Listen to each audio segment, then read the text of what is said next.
Baseado no material do Ministério da Saúde, um livro publicado pelo Ministério da Saúde que chama Violência faz mal à saúde, né?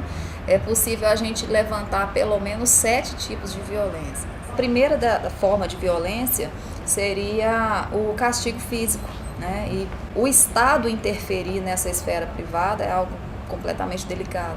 Então, dificilmente se associa essa forma de castigo, essa forma de atuação física como um tipo de violência. É mais comum associar com a educação. O pai que está batendo no filho, ele está educando. Na verdade, ele está formando um cidadão violento. Na verdade, ele está naturalizando um ato violento, né? E isso está sendo associado o tempo inteiro com a educação. Então, como que na escola o professor consegue educar sem bater, em casa o pai não consegue educar sem bater. Outra forma de violência que foi bastante investigada a partir dos anos 90 seria então a violência sexual, e também ligada ao âmbito familiar, já que a maioria das vezes a violência sofrida tanto por criança quanto por adolescente acontece dentro da própria casa. O tema começou a ser um pouco mais investigado, né, como uma questão de saúde pública, não como uma questão de segurança apenas, né, e passou-se a associar então uma série de outros problemas, tanto de saúde quanto de aprendizagem e dentro da própria educação. O professor começou a ter um olhar mais apurado para perceber que determinado aluno tinha alguns comportamentos na escola que talvez estivesse relacionado com algo estranho que pudesse estar acontecendo dentro de casa. Então, essa forma de violência, ela começou então a ser um pouco mais identificada, estudada, e começou a haver uma preocupação maior sobre ela. Terceira forma de violência, então, seria a violência psicológica. Esse tipo de violência acontece quando um indivíduo mais forte ou com uma situação de poder maior dentro da família consegue chantagear ou ameaçar um outro indivíduo mais impotente naquele contexto. Então, apesar de não haver contato físico, existe a possibilidade de amedrontar, de coagir, de ameaçar. A quarta forma seria violência contra crianças e adolescentes portadores de algum tipo de deficiência mental ou física. São pessoas muito suscetíveis à violência, né? E professores e profissionais de saúde precisam ficar muito atentos também.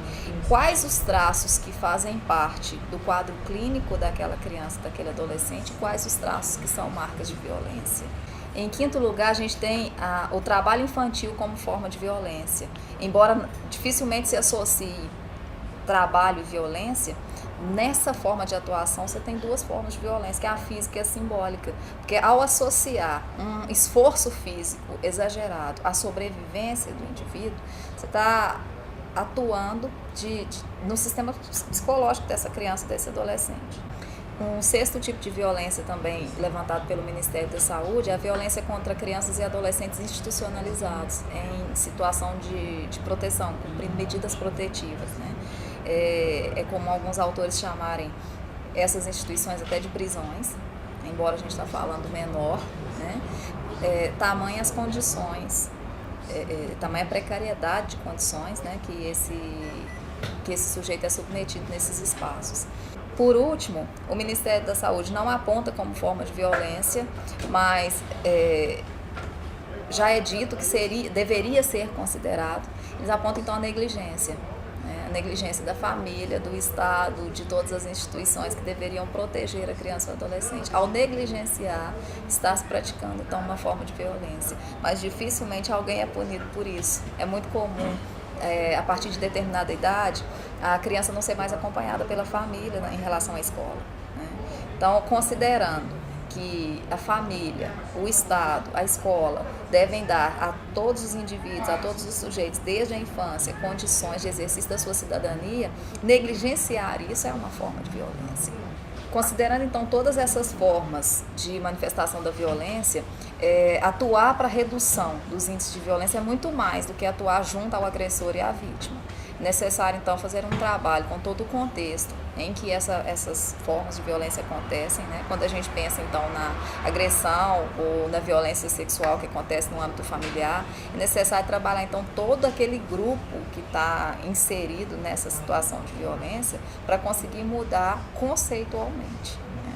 Então, uma alteração eficaz seria uma alteração na sociedade de forma que a gente consiga estranhar essas formas tão habituais de violência, né, e conseguir mudar conceitualmente a atuação de cada um desses atores que estão relacionados ao desenvolvimento desses indivíduos, crianças e adolescentes.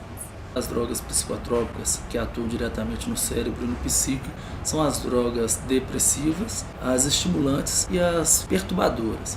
Dentro desse contexto das depressoras, nós temos o álcool, que está no dia a dia desses adolescentes, né, um constante dentro da nossa escola, e que atrapalha a atividade motora desse adolescente. Das drogas estimulantes, nós temos o tabaco, que prejudica o nosso jovem porque ele causa, por exemplo, a insônia. Esse jovem que tem insônia, geralmente durante o dia ele está na escola e está com sono e tem a sua dificuldade ali de concentrar, de aprender, de acompanhar a aula. Dentro das perturbadoras, nós podemos citar a mais popular, que é a maconha.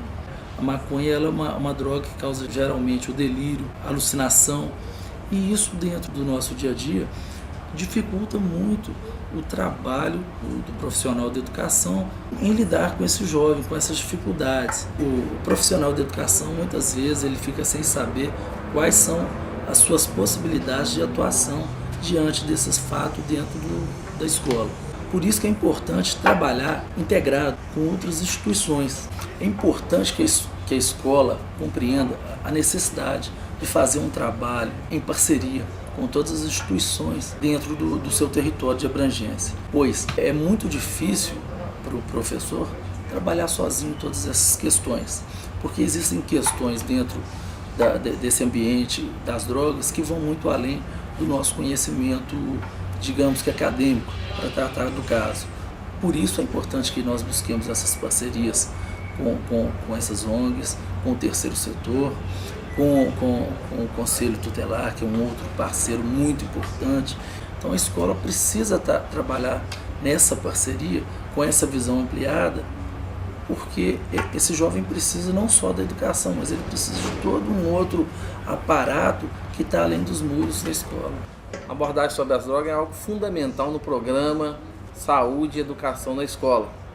Porque quando a gente fala em saúde, a gente tem em mente sempre o conceito da Organização Mundial de Saúde, né, que quer dizer o bem-estar físico, mental, social e não apenas a ausência de doença.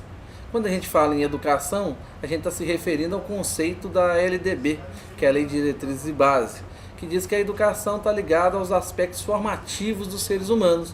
Esses aspectos formativos, eles iniciam na família, se estendem nas relações sociais e também na escola. Quando a gente fala em saúde e educação na escola, a gente está tentando articular, na verdade, esses dois conceitos abrangentes dentro de um lugar que foi, do ponto de vista institucional, criado para pensar a formação integral do indivíduo. Normalmente a gente pensa em drogas separando as lícitas das ilícitas. E a gente não para pensar como é que as drogas circulam nos meios sociais. Como que um pai, quando está assistindo um jogo de futebol com um filho, né, ali é celebrado o tempo todo um tipo de droga que é o alcoolismo. A propaganda de cerveja na televisão, ela sempre está promovendo a ideia da saúde, do bem-estar físico, mental. Mas a gente sabe que na prática não. Eu acho que a escola seria o lugar para debater isso. O indivíduo que começa a ser dependente de um determinado tipo de droga, ele começa a se relacionar às vezes com o narcotráfico, ele começa a se relacionar com a criminalidade para manter o seu uso. E eu acho que a gente está pensando na saúde e educação na escola, esse tema não pode ficar de fora e ele tem que ser debatido com toda clareza, sem tabu e pensando nessa formação integral, pensando na territorialidade do indivíduo, esse lugar aí que ele está inserido, né, quais são as possibilidades que ele tem de usar uma droga ilícita ou mesmo lícita, e é uma reflexão sobre esses espaços mesmo cotidianos.